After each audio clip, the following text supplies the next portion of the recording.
जय श्री राम, जय जय हनुमान। नमस्कार दोस्तों, आप सभी को मंगलवार व्रत कथा की हार्दिक शुभकामनाएं। हनुमान जी को पराक्रम, बल, सेवा और भक्ति के आदर्श देवता के रूप में पूजा जाता है। इसी वजह से पुराणों में हनुमान जी को सकल गुण निधान भी कहा गया है। गोस्वामी तुलसीदास ने भी लिखा है कि चारों जुग प्रताप तुम्हारा है, प्रसिद्ध जगत उजियारा। इस चौपाई का अर्थ है कि हनुमान जी इकलौते ऐसे देवता हैं जो हर युग में किसी न किसी रूप में गुणों के साथ जगत के लिए संकट मोचन बनकर मौजूद रहेंगे।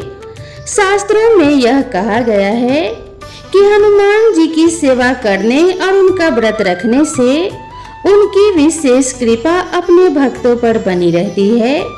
ज्योतिष शास्त्रों के अनुसार हनुमान जी का व्रत करने से कुंडली में मौजूद सभी ग्रह शांत हो जाते हैं और उनकी असीम कृपा प्राप्त होती है।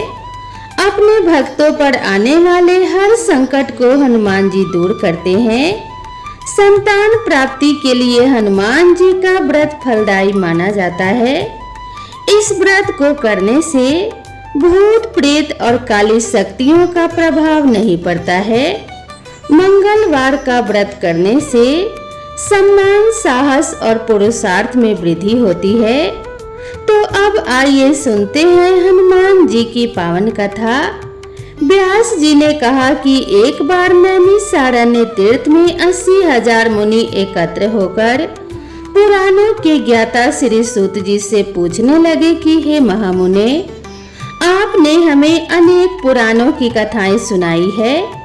अब आप कृपया करके हमें ऐसा व्रत और कथा बताएं जिसके करने से संतान की प्राप्ति हो तथा मनुष्यों को रोग, शोक, अग्नि, सर्प, दुख आदि का भय ना हो, क्योंकि कलयुग में सभी जीवों की आयु बहुत कम है। फिर इस पर उन्हें रोग, चिंता के कष्ट लगे रहेंगे, तो फिर वह श्री हरि के चरणों में अपना ध्यान कैसे लगा सकेंगे। श्री सूत जी बोले कि हे मुनियों, आपने लोक कल्याण के लिए बहुत ही उत्तम बात पूछी है। एक बार युधिष्ठिर ने भगवान श्री कृष्ण से लोक कल्याण के लिए यही प्रश्न किया था। भगवान श्री कृष्ण और युधिष्ठिर का संवाद मैं तुम्हारे सामने कहता हूँ, इसे तुम ध्यान पूर्वक सुनो। एक समय पांडवों की सभा में श्री कृष्ण जी बैठे हुए थे। तब युधिष्ठिर ने भगवान श्री कृष्ण से प्रश्न किया कि हे देवकी नंदन गोविंद, आपने मेरे लिए अनेकों कथाएं सुनाई है। आज आप कृपया करके ऐसा व्रत या कथा सुनाएं जिसके करने से मनुष्य को रोग, चिंता का भय ना हो और उसको पुत्र की प्राप्ति हो। हे प्रभु, बिना पुत्र के जीवन व्यर्थ है। पुत्र के बिना मनुष्य नरकगामी होता है। पुत्र के बिना मनुष्य पितृ ऋण से छुटकारा नहीं पा सकता और न ही उसका पुत्रग नामक नरक से उद्धार हो सकता है। अतः पुत्रदायक व्रत बतलाएं। भगवान श्री कृष्ण बोले कि हे राजन, मैं एक प्राचीन इतिहास सुनाता हूँ, आप उसे ध्यान पूर्वक सुनो। कुंडलपुर नामक एक नगर था। उसमें नंदा नामक एक ब्राह्मण रहता था। भगवान की कृपा से उसके पास सब कुछ था, फिर भी वह दुखी था। इसका कारण यह था कि ब्राह्मण की स्त्री सुनंदा की कोई संतान नहीं थी। सुनंदा पतिव्रता थी, भक्ति पूर्वक श्री हनुमान जी की आराधना करती थी। मंगलवार के दिन व्रत करके अंत में भोजन बनाकर हनुमान जी को भोग लगाने के बाद स्वयं भोजन करती थी। एक बार मंगलवार के दिन ब्राह्मणी गृह कार्य की अधिकता के कारण हनुमान जी को भोग न लगा सकी, तो इस पर उसे बहुत दुख हुआ। उसने कुछ भी नहीं खाया और अपने मन में प्रण किया कि अब तो अगले मंगलवार को ही हनुमान जी को भोग लगाकर अन्न जल ग्रहण करूंगी। ब्राह्मणी सुनंदा प्रतिदिन भोजन बनाती, श्रद्धा पूर्वक अपने पति को खिलाती परंतु स्वयं भोजन ग्रहण नहीं करती और मन ही मन श्री हनुमान जी की आराधना करती थी। इसी प्रकार 6 दिन गुजर गए और ब्राह्मणी सुनंदा अपने निश्चय के अनुसार भूखी प्यासी निराहार रही। अगले मंगलवार को ब्राह्मणी सुनंदा प्रातः काल ही बेहोश होकर गिर पड़ी। ब्राह्मणी सुनंदा की इस असीम भक्ति के प्रभाव से श्री हनुमान जी बहुत प्रसन्न हुए और प्रकट होकर बोले कि हे सुनंदा, मैं तेरी भक्ति से बहुत प्रसन्न हूँ, तू उठ और वर मांग। सुनंदा अपने आराध्य देव श्री हनुमान जी को देखकर आनंद की अधिकता से विहल हो उठी और श्री हनुमान जी के चरणों में गिरकर बोली कि हे प्रभु, मेरी कोई संतान नहीं है, कृपया करके मुझे संतान प्राप्ति का आशीर्वाद दें, आपकी अति कृपा होगी। सुनंदा की बात सुनकर श्री महावीर जी बोले, तेरी इच्छा पूर्ण होगी, तेरे यहाँ एक कन्या पैदा होगी, उसके अष्टांग प्रतिदिन सोना दिया करेंगे। इस प्रकार कहकर श्री महावीर जी अंतर्ध्यान हो गए। ब्राह्मणी सुनंदा बहुत हर्षित हुई और सभी समाचार अपने पति से कहा। ब्राह्मण देव कन्या का वरदान सुनकर कुछ दुखी हुए, परंतु सोना मिलने की बात सुनी तो बहुत प्रसन्न हुए। विचार किया कि ऐसी कन्या के साथ मेरी निर्धनता भी समाप्त हो जाएगी। श्री हनुमान जी की कृपा से वह ब्राह्मणी गर्भवती हुई और 10वें महीने में उसे बहुत ही सुंदर पुत्री प्राप्त हुई। यह बच्ची अपने पिता के घर में ठीक उसी तरह से बढ़ने लगी जिस प्रकार शुक्ल पक्ष का चंद्रमा बढ़ता है। 10वें दिन ब्राह्मण ने उस बालिका का नामकरण संस्कार कराया। उसके कुल पुरोहित ने उस बालिका का नाम रत्नावली रखा, क्योंकि यह कन्या सोना प्रदान किया करती थी। इस कन्या ने पूर्व जन्म में बड़े ही विधि विधान से मंगल देव का व्रत किया था। रत्नावली का अष्टांग बहुत सा सोना देता था। उस सोने से नंदा ब्राह्मण बहुत ही धनवान हो गया। अब ब्राह्मणी भी बहुत अभिमान करने लगी थी। इसी तरीके से समय बीतता रहा। अब रत्नावली 10 वर्ष की हो चुकी थी। एक दिन जब नंदा ब्राह्मण प्रसन्न चित्त था, तब सुनंदा ने अपने पति से कहा, मेरी पुत्री रत्नावली विवाह के योग्य हो गई है, अतः आप कोई सुंदर तथा योग्य वर देखकर इसका विवाह कर दें। यह सुन ब्राह्मण बोला, अभी तो रत्नावली बहुत छोटी है। तब ब्राह्मणी बोली, शास्त्रों में कहा गया है कि कन्या 8वें वर्ष में गौरी, 9वें वर्ष में रोहिणी, 10वें वर्ष में कन्या, इसके पश्चात रजस्वला हो जाती है। गौरी के दान से पाताल लोक की प्राप्ति होती है, रोहिणी के दान से वैकुंठ लोक की प्राप्ति होती है, कन्या के दान से इंद्रलोक में सुखों की प्राप्ति होती है। हे स्वामी, अगर रजस्वला कन्या का दान किया जाता है तो घोर नरक की प्राप्ति होती है। इस पर ब्राह्मण बोला, अभी तो रत्नावली मात्र 10 वर्ष की ही है और मैंने तो 16-16 साल की कन्याओं के विवाह कराए हैं, अभी जल्दी क्या है। तब ब्राह्मणी सुनंदा बोली, आपको तो लोभ अधिक हो गया है। शास्त्रों में कहा गया है कि माता पिता और बड़ा भाई अगर रजस्वला कन्या को देखते हैं तो वह अवश्य ही नरकगामी होते हैं। अपने पत्नी की बात सुनकर ब्राह्मण बोला, अच्छी बात है, कल मैं अवश्य ही योगवर की तलाश में अपना दूत भेज दूंगा। दूसरे दिन ब्राह्मण ने अपने दूत को बुलाया और आज्ञा दी कि जैसी सुंदर मेरी कन्या है वैसा ही सुंदर वर उसके लिए तलाश करो। दूत अपने स्वामी की आज्ञा पाकर निकल पड़ा। पंपई नगर में उसने एक सुंदर लड़के को देखा। यह बालक एक ब्राह्मण परिवार का बहुत ही गुणवान पुत्र था। इसका नाम था सोमेश्वर। दूत ने इस सुंदर व गुणवान ब्राह्मण पुत्र के बारे में अपने स्वामी को पूर्ण विवरण दिया। ब्राह्मण नंदा को भी सोमेश्वर अच्छा लगा और फिर शुभ मुहूर्त में विधि पूर्वक कन्यादान करके ब्राह्मण ब्राह्मणी संतुष्ट हुए। परंतु ब्राह्मण के मन में तो लोभ समाया हुआ था। उसने कन्यादान तो कर दिया था, पर वह बहुत खिन्न भी था। उसने विचार किया कि रत्नावली तो अब चली जाएगी और मुझे जो इससे सोना मिलता था अब वह नहीं मिलेगा। मेरे पास जो धन था कुछ तो इसके विवाह में खर्च हो गया और जो शेष बचा है वह भी कुछ दिनों पश्चात समाप्त हो जाएगा। मैंने तो इसका विवाह करके बहुत बड़ी भूल कर दी है। अब कोई ऐसा उपाय हो कि रत्नावली मेरे घर में ही बनी रहे, अपनी ससुराल न जाए। लोभ रूपी राक्षस ब्राह्मण के मस्तिष्क पर छाता जा रहा था। रात भर अपनी सैया पर बेचैनी से करवटें बदलते बदलते उसने एक बहुत ही क्रूर निर्णय लिया। उसने विचार किया कि जब रत्नावली को लेकर उसका पति सोमेश्वर अपने घर के लिए जाएगा तो वह मार्ग में छिपकर सोमेश्वर का वध कर देगा और अपनी लड़की को अपने घर ले आएगा, जिससे नियमित रूप से उसे सोना भी मिलता रहेगा और समाज का कोई मनुष्य उसे दोष भी नहीं दे सकेगा।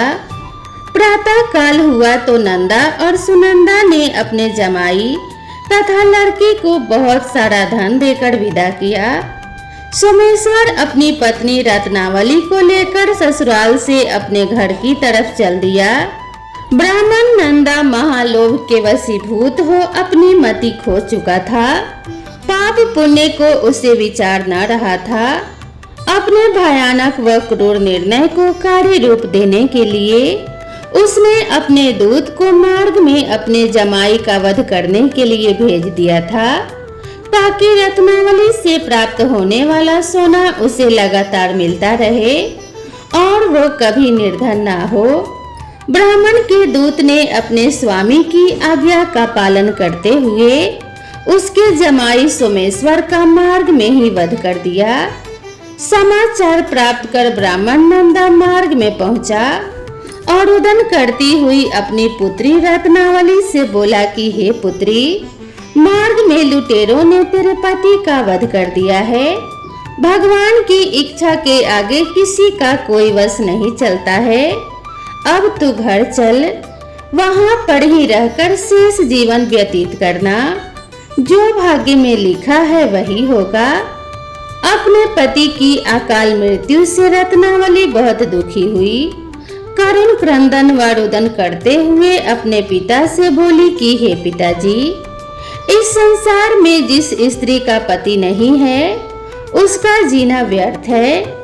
मैं अपने पति के साथ ही अपने शरीर को जला दूंगी और सती होकर अपने इस जन्म को, माता पिता के नाम को तथा सास ससुर के यश को सार्थक करूंगी। ब्राह्मण नंदा अपनी पुत्री रत्नावली के वचनों को सुनकर बहुत दुखी हुआ। वह मन ही मन विचार करने लगा, मैंने व्यर्थ ही जमाई वध का पाप अपने सिर ले लिया। रत्नावली तो उसके पीछे अपने प्राण तक देने को तैयार है। मेरा तो दोनों तरफ से मरण हो गया। धन तो अब मिलेगा नहीं। जमाई वध के पाप के फल स्वरूप यम यातना भी भुगतनी पड़ेगी। यह सोचकर वह बहुत दुखी हुआ। सोमेश्वर की चिता बनाई गई। रत्नावली सती होने की इच्छा से अपने पति का सिर अपनी गोद में रखकर चिता में बैठ गई। जैसे ही सोमेश्वर की चिता को अग्नि लगाई गई, वैसे ही प्रसन्न हो मंगल देव वहां प्रकट हुए और बोले कि हे रत्नावली, मैं तेरी पति भक्ति से बहुत प्रसन्न हूँ, तू वर मांग। रत्नावली ने अपने पति का जीवन दान मांगा। तब मंगल देव रत्नावली से बोले, तेरा पति तो अजर अमर है, यह महाविद्वान भी होगा और इसके अतिरिक्त तेरी जो इच्छा हो वह वर मांग। तब रत्नावली बोली कि हे ग्रहों के स्वामी, यदि आप मुझ पर प्रसन्न हैं तो मुझे यह वरदान दीजिए कि जो भी मनुष्य मंगलवार के दिन प्रातः काल लाल पुष्प लाल चंदन से पूजा करके आपका स्मरण करे, उसको रोग व्याधि न हो, स्वजनों से कभी वियोग न हो, सर्प अग्नि तथा शत्रुओं का भय न रहे। जो स्त्री मंगलवार का व्रत करे वह कभी विधवा न हो। मंगल देव तथा अस्तु कहकर अंतर्ध्यान हो गए। सोमेश्वर मंगल देव की कृपा से जीवित हो उठा। रत्नावली अपने पति को पुनः प्राप्त कर बहुत प्रसन्न हुई और मंगल देव का व्रत प्रत्येक मंगलवार को करके व्रतराज और मंगल देव की कृपा से इस लोक में सुख ऐश्वर्य को भोगते हुए अंत में अपने पति के साथ स्वर्ग लोक को गई। तो प्रेम से बोलिए हनुमान जी की जय। अब आइए सुनते हैं मंगलवार व्रत की दूसरी कथा। ऋषि नगर में केशवदत्त ब्राह्मण अपनी पत्नी अंजलि के साथ रहता था। केशवदत्त के घर में धन संपत्ति की कोई कमी नहीं थी। नगर में सभी केशवदत्त का सम्मान करते थे, लेकिन केशवदत्त संतान नहीं होने से बहुत चिंतित रहता था। दोनों पति पत्नी प्रत्येक मंगलवार को हनुमान जी की पूजा करते थे। विधिवत मंगलवार का व्रत करते हुए कई वर्ष बीत गए। ब्राह्मण बहुत निराश हो गया, लेकिन उसने व्रत करना नहीं छोड़ा। कुछ दिनों के बाद केशवदत्त हनुमान जी की पूजा करने के लिए जंगल में चला गया। उसकी पत्नी अंजलि घर में रहकर मंगलवार का व्रत करने लगी। दोनों पति पत्नी पुत्र प्राप्ति के लिए मंगलवार का विधिवत व्रत करने लगे। अंजलि ने अगले मंगलवार को व्रत किया, लेकिन किसी कारणवश उस दिन अंजलि हनुमान जी को भोग नहीं लगा सकी और उस दिन वह सूर्यास्त के बाद भूखी ही सो गई। अगले मंगलवार को हनुमान जी को भोग लगाए बिना उसने भोजन नहीं करने का प्रण लिया। 6 दिनों तक अंजलि भूखी प्यासी रही। 7वें दिन मंगलवार को अंजलि ने हनुमान जी की पूजा की, लेकिन तभी भूख प्यास के कारण अंजलि बेहोश हो गई। हनुमान जी ने उसे स्वप्न में दर्शन देते हुए कहा, उठो पुत्री, मैं तुम्हारी पूजा पाठ से बहुत प्रसन्न हूँ। तुम्हें सुंदर और सुयोग्य पुत्र होने का वरदान देता हूँ। यह कहकर हनुमान जी अंतर्ध्यान हो गए। तत्काल अंजलि ने उठकर हनुमान जी को भोग लगाया और स्वयं भोजन किया। हनुमान जी की अनुकंपा से अंजलि ने एक सुंदर शिशु को जन्म दिया। मंगलवार को जन्म लेने के कारण उस बच्चे का नाम मंगल प्रसाद रखा गया। कुछ दिनों के बाद अंजलि का पति केशवदत्त भी घर लौट आया। उसने मंगल को देखा तो अंजलि से पूछा, यह सुंदर बच्चा किसका है? अंजलि ने खुश होते हुए हनुमान जी के दर्शन देने और पुत्र प्राप्त होने का वरदान देने की सारी कथा सुना दी, लेकिन केशवदत्त को उसकी बातों पर विश्वास नहीं हुआ। उसके मन में पता नहीं कैसे यह कलुषित विचार आ गया कि अंजलि ने उसके साथ विश्वासघात किया है। अपने पापों को छिपाने के लिए अंजलि झूठ बोल रही है। केशवदत्त ने उस बच्चे को मार डालने की योजना बनाई। एक दिन केशवदत्त स्नान के लिए कुएं पर गया। मंगल भी उसके साथ था। केशवदत्त ने मौका देखकर मंगल को कुएं में फेंक दिया और घर आकर बहाना बना दिया, मंगल तो कुएं पर मेरे पास पहुंचा ही नहीं। केशवदत्त के इतना कहने के ठीक बाद मंगल दौड़ता हुआ घर लौट आया। केशवदत्त मंगल को देखकर बुरी तरह हैरान हो उठा। उसी रात हनुमान जी ने केशवदत्त को स्वप्न में दर्शन देते हुए कहा, तुम दोनों के मंगलवार के व्रत करने से प्रसन्न होकर मैंने पुत्र जन्म का वरदान दिया था, फिर तुम अपनी पत्नी पर शक क्यों करते हो? उसी समय केशवदत्त ने अंजलि को जगाकर उससे क्षमा मांगते हुए स्वप्न में हनुमान जी के दर्शन देने की सारी कहानी सुनाई। केशव दत्त ने अपने बेटे को हृदय से लगाकर बहुत प्यार किया। उस दिन के बाद सभी आनंद पूर्वक रहने लगे। मंगलवार का विधिवत व्रत करने से केशव दत्त और उसके सभी कष्ट दूर हो गए। इस तरह जो भी स्त्री पुरुष विधिवत मंगलवार का व्रत करके व्रत कथा सुनते हैं, हनुमान जी उनके सभी कष्ट दूर करके घर में धन संपत्ति का भंडार भर देते हैं। शरीर के सभी रक्त विकार और रोग भी नष्ट हो जाते हैं। तो प्रेम से बोलिए जय श्री राम, जय जय हनुमान। दोस्तों, आप सभी को यह वीडियो कैसी लगी कृपया कमेंट करके जरूर बताएं। चैनल पर पहली बार आए हैं तो चैनल को सब्सक्राइब करना ना भूलें और इस वीडियो को अपने सभी परिवार और मित्रों के साथ भी शेयर कर दें। हनुमान जी की कृपा आप सभी भक्तों पर सदा सर्वदा बनी रहे। इसी मंगल कामना के साथ आप सभी से विदा लेते हैं। मिलते हैं इसी तरह की नई कथा और नई कहानी के साथ। तब तक के लिए राधे राधे।